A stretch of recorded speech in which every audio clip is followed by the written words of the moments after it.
Personal Public Administration melibatkan para manajemen dari semua sumber daya manusia, sebuah investasi dengan cara menjamin output terbaik dan input paling mahal, sekaligus melindungi dan meningkatkan kesejahteraan pekerja.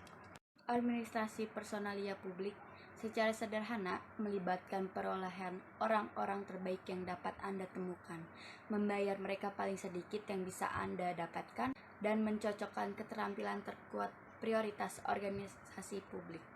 Paul Pigros dan Charles Emer 1974 dalam Personal Administration memberikan definisi administrasi kepegawaian sebagai seni memperoleh, memajukan, dan memelihara kecakapan serta kekuatan kinerja sedemikian rupa untuk menyelesaikan fungsi-fungsi dan tujuan organisasi dengan efisien dan ekonomis yang maksimum.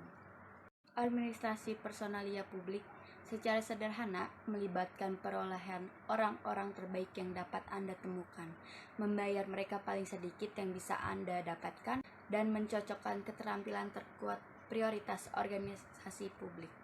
Paul Pigros dan Charles Emer 1974 dalam Personal Administration memberikan definisi administrasi kepegawaian sebagai seni memperoleh, memajukan, dan memelihara kecakapan serta kekuatan kinerja sedemikian rupa untuk menyelesaikan fungsi-fungsi dan tujuan organisasi dengan efisien dan ekonomis yang maksimum. Tujuan adanya Public Personal Administration: 1. Merekrut, memilih, dan memajukan karyawan berdasarkan kemampuan, pengetahuan, dan keterampilan relatif mereka. 2. Kompensasi yang adil dan memadai. 3. Melatih karyawan sesuai kebutuhan untuk menjamin kinerja yang berkualitas tinggi. 4. Mempertahankan karyawan atas dasar kecukupan kinerja mereka, mengoreksi kinerja yang tidak memadai, dan memisahkan karyawan yang kinerjanya buruk dan kinerjanya baik. 5. Meyakinkan perlakuan yang adil terhadap pelamar dan karyawan dalam semua aspek administrasi personalia tanpa memperlihatkan afiliasi politik, ras, kulit, asal negara, jenis kelamin, atau keyakinan agama. 6. Memastikan bahwa karyawan dilindungi terhadap pemaksaan untuk tujuan politik partisan dan dilarang menggunakan otoritas resmi mereka untuk tujuan mengganggu pemilihan. Fungsi Public Personnel Administration menurut Felix A. Nigro yang pertama ada pengembangan struktur organisasi untuk melaksanakan program kepegawaian, termasuk di dalamnya tugas dan tanggung jawab dari setiap pegawai yang ditentukan secara jelas dan tegas. Yang kedua, penggolongan jabatan yang sistematis dan perencanaan gaji yang adil dengan mempertimbangkan adanya saingan yang berat dari sektor swasta. Yang ketiga, penarikan tenaga kerja yang baik. Yang keempat, seleksi pegawai yang menjamin adanya pengangkatan calon pegawai yang cakap dan penempatannya dalam jabatan-jabatan yang sesuai. Yang kelima, perencanaan latihan jabatan dengan maksud untuk menambah keterampilan pegawai, memotivasi semangat kerja, dan mempersiapkan mereka untuk kenaikan pangkat. Yang keenam, penilaian kecakapan pegawai secara berkala dan teratur dengan tujuan untuk meningkatkan hasil kerjanya dan menentukan pegawai-pegawai yang cakap. Yang ketujuh, perencanaan kenaikan pangkat yang didasarkan atas kecakapan pegawai dengan adanya sistem jabatan di mana pegawai-pegawai yang baik ditempatkan pada jabatan-jabatan yang sesuai dengan kecakapannya, sehingga mereka dapat mencapai tingkat jabatan yang paling tinggi. Yang kedelapan, kegiatan-kegiatan untuk memperbaiki hubungan antar manusia. Yang kesembilan, kegiatan-kegiatan untuk memelihara dan mempertahankan moral serta disiplin pegawai. Macam-macam Public Personnel Administration ada 4. Yang pertama ada administrator atau pelaksana administrasi, yang bisa disebut juga sebagai seorang yang menjadi garis besar dalam setiap kebijakan dan tujuan yang harus dijalankan oleh suatu perusahaan atau organisasi. Hal itu akan dijadikan sebagai pedoman dalam melaksanakan kegiatan untuk mencapai tujuan yang telah ditetapkan oleh perusahaan tersebut. Yang kedua ada manajer, yang bisa disebut juga sebagai orang yang memimpin setiap pelaksanaan kerja dalam suatu tugas tertentu, menggerakkan orang lain atau para staf, mengelola dan mendayagunakan uang, peralatan, sumber daya yang dimiliki kantor untuk mencapai tujuan yang telah ditargetkan. Yang ketiga ada staff yang bisa disebut juga sebagai tenaga ahli yang memiliki kecakapan dan kemampuan dalam bidang tertentu, yang bertugas membantu administrator dan manajer dalam melaksanakan pekerjaan di suatu perusahaan. Yang terakhir ada worker atau pegawai, adalah seorang karyawan yang langsung ditunjuk oleh manajer dalam melaksanakan pekerjaan tertentu.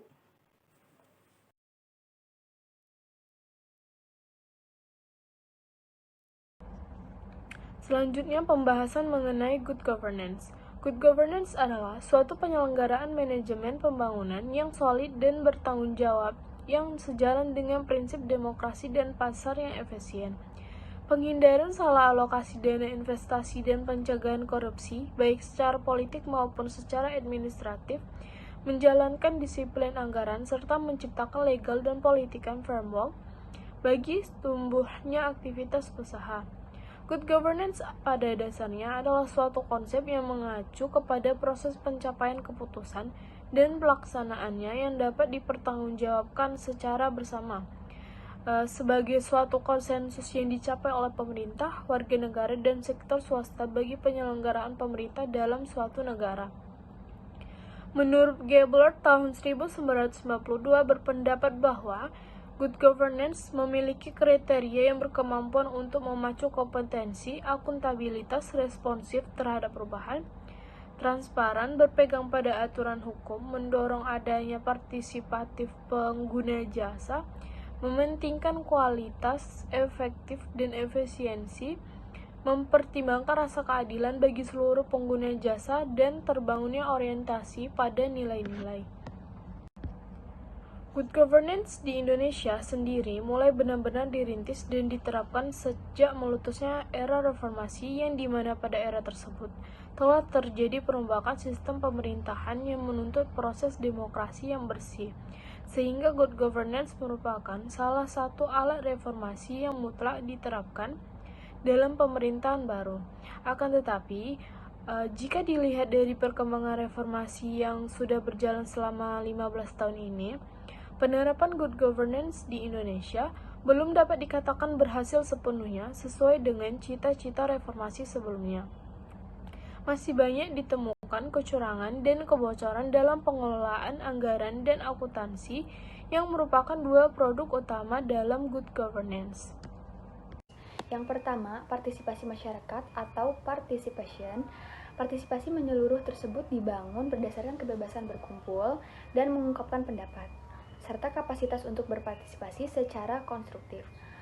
Partisipasi bermaksud untuk menjamin agar setiap kebijakan yang diambil mencerminkan aspirasi masyarakat. Bentuk lain untuk merangsang keterlibatan masyarakat adalah melalui perencanaan partisipatif untuk menyiapkan agenda pembangunan, pemantauan, evaluasi, dan pengawasan secara partisipatif, dan mekanisme konsultasi untuk menyelesaikan isu sektoral. Poin kedua ada tegaknya supremasi hukum atau rule of law. Partisipasi masyarakat dalam proses politik dan perumusan kebijakan publik memerlukan sistem dan aturan-aturan hukum.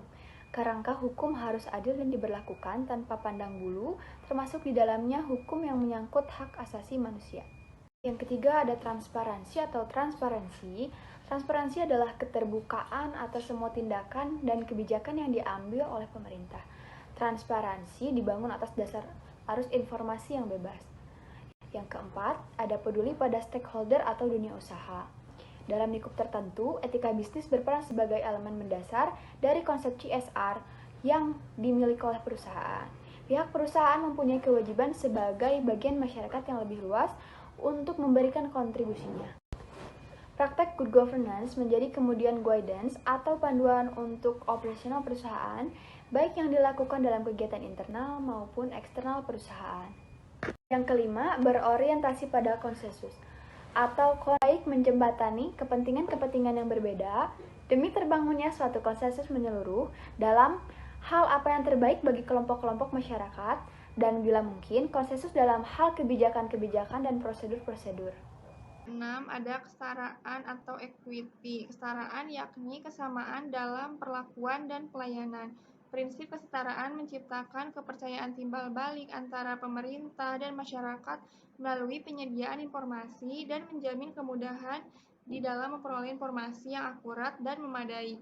Berkaitan dengan hal tersebut, pemerintah daerah perlu proaktif memberikan informasi lengkap tentang kebijakan dan juga layanan yang disediakannya kepada masyarakat.